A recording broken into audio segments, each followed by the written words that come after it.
Los Angeles, 1973. Two legends sit across from each other in a small TV studio. Bruce Lee, 5'7", 135 pounds, the greatest martial artist in the world. Muhammad Ali, 6'3", 210 pounds, the greatest boxer in the world. The interviewer asks the question everyone wants answered. If you two fought, who would win? The tension in the room is electric. What happens next becomes one of the most debated questions in combat sports history. This is the true story of Bruce Lee and Muhammad Ali, their mutual respect, their philosophical differences, and the fight that almost happened. 1964. Hong Kong. A young Bruce Lee watches Muhammad Ali, then Cassius Clay, defeat Sonny Liston to become heavyweight champion. Bruce is mesmerized, not just by Ali's power, but by his speed, his footwork, his unorthodox style. Ali moves like no heavyweight before him, dancing, flowing, unpredictable. Bruce sees something familiar in Ali's movement, the same principles he's developing for Jeet Kune Do. Bruce tells his students, "Watch Ali. He doesn't fight like a traditional boxer. He's too fast, too loose, too creative." He's discovered the same truth I'm teaching. Be like water. 1967. Los Angeles. Bruce is teaching at his Jun Fan Gung Fu Institute. His students include Hollywood elite Steve McQueen, Kareem Abdul-Jabbar. During training sessions, Bruce constantly references Ali. "Look at Ali's footwork," Bruce demonstrates, bouncing lightly on his toes. He doesn't plant like traditional boxers. He stays mobile, always ready to explode. "This is what I'm teaching you: economy of motion, maximum efficiency." Kareem, who knows both Bruce and Ali personally, becomes the bridge between them. "Bruce, you should meet Ali. You'd love talking to him." Bruce is intrigued but cautious. "Would he want to meet me? I'm just a kung fu instructor. He's the heavyweight champion of the world." "He knows who you are," Kareem assures him. "He's seen the Green Hornet. He thinks your stuff is incredible." 1970. The meeting happens at Kareem's house in Los Angeles. Bruce Lee and Muhammad Ali finally meet face to face. The contrast is striking. Ali towers over Bruce, literally twice his size. But Bruce shows no intimidation. They shake hands. Ali's hand completely engulfs Bruce's. "So you're the kung fu man," Ali says with his characteristic charisma. Kareem says, "You're fast. But are you fast like me?" Ali throws a lightning jab stopping inches from Bruce's face. Bruce doesn't flinch. He smiles. "Fast is relative. Show me again." Ali throws another jab, faster this time. Bruce's hand intercepts it mid-air, redirecting it past his head. Ali's eyes widen. "How did you?" "Anticipation," Bruce explains. "I don't react to your punch. I react to your intention. Your shoulder moved before your hand did." Ali is fascinated. For the next 3 hours, they discuss fighting philosophy. Ali talks about boxing strategy, psychological warfare, using size and reach advantage. Bruce talks about Jeet Kune Do principles, directness, simplicity, economy of motion. "In boxing, you have rules," Bruce observes. "No kicks, no elbows, no grappling. In a real fight, there are no rules. Different game entirely." Ali nods. "But in that ring, with those rules, nobody beats me. That's my world.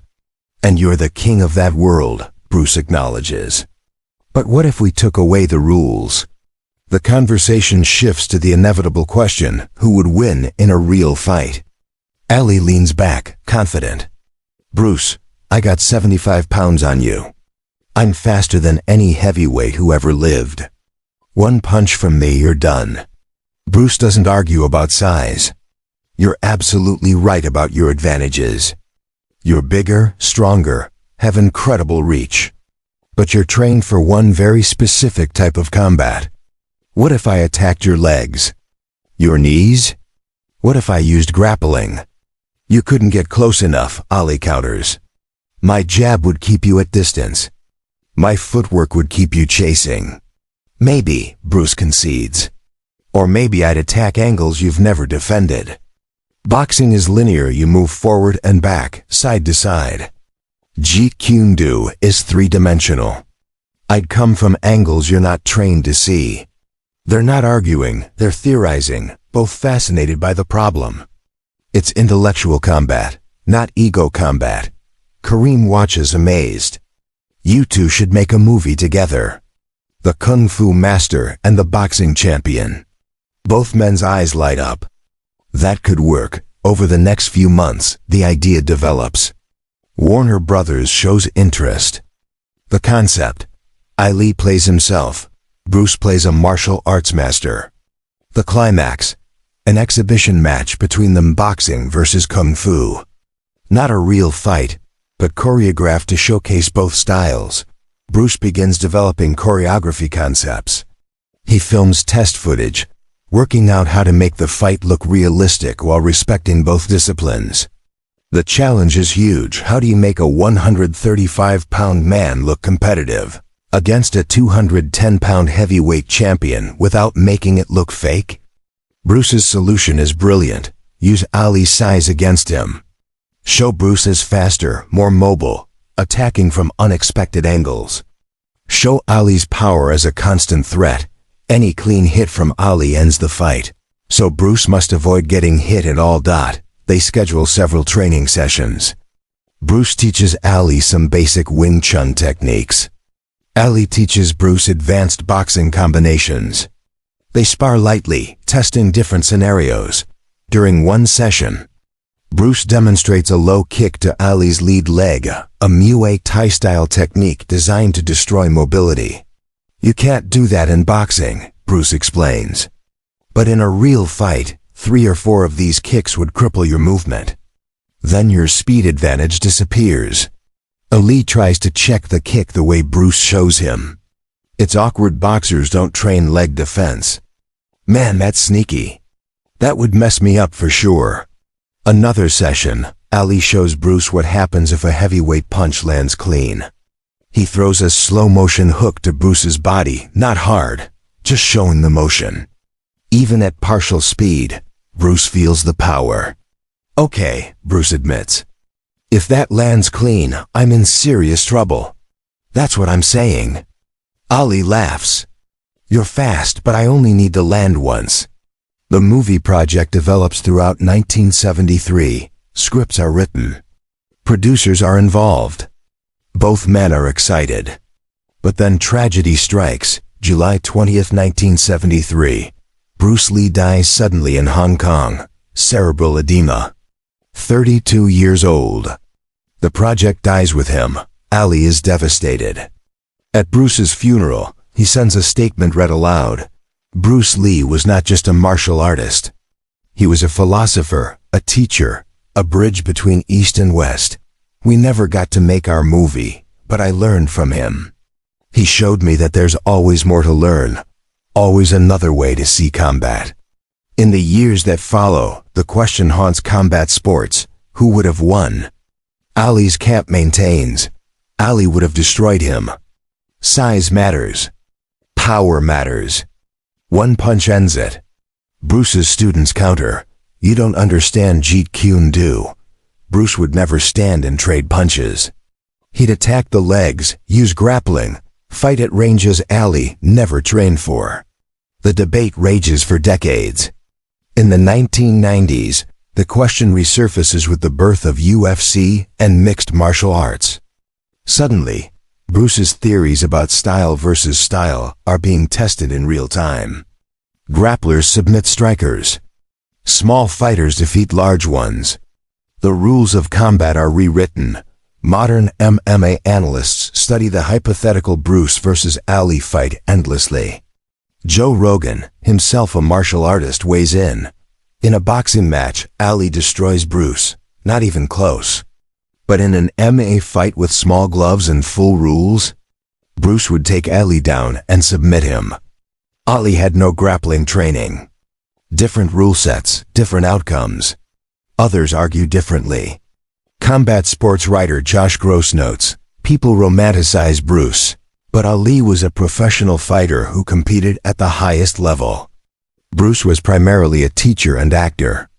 Real fighting experience matters, but those who trained with both men offer another perspective. Kareem Abdul-Jabbar, who knew both intimately, says, the question misses the point. Bruce and Ali respected each other because they understood something most people don't. Fighting isn't just about physical tools. It's about intelligence, adaptability, psychology. Both men were geniuses in their domains. In boxing rules, Ali wins. In no holds barred, Bruce probably wins. But they never would have actually fought. They were too smart for that. The truth is, we'll never know. What we do know is this: two legends from different worlds recognized greatness in each other. They didn't need to fight to prove anything. Their mutual respect said everything. Bruce Lee revolutionized martial arts cinema and philosophy. Muhammad Ali revolutionized boxing and social activism. Both transcended their sports to become cultural icons. Both faced racism and barrier-breaking struggles. Both used their platforms to challenge the world's perceptions. In 2019, Quentin Tarantino's film, Once Upon a Time in Hollywood, depicts Bruce Lee arrogantly claiming he would defeat Ali. Bruce's daughter, Shannon Lee, protests the portrayal. My father had nothing but respect for Ali. He would never have boasted like that. They admired each other. The scene sparks new debate, new arguments, new hypotheticals. 50 years later, people still care passionately about a fight that never happened. Perhaps that's the real legacy, not the answer, but the question itself. Bruce Lee and Muhammad Ali represent the eternal debate: technique versus power, speed versus size, Eastern philosophy versus Western dominance. They're symbols as much as people, and maybe that's exactly what both men would have wanted.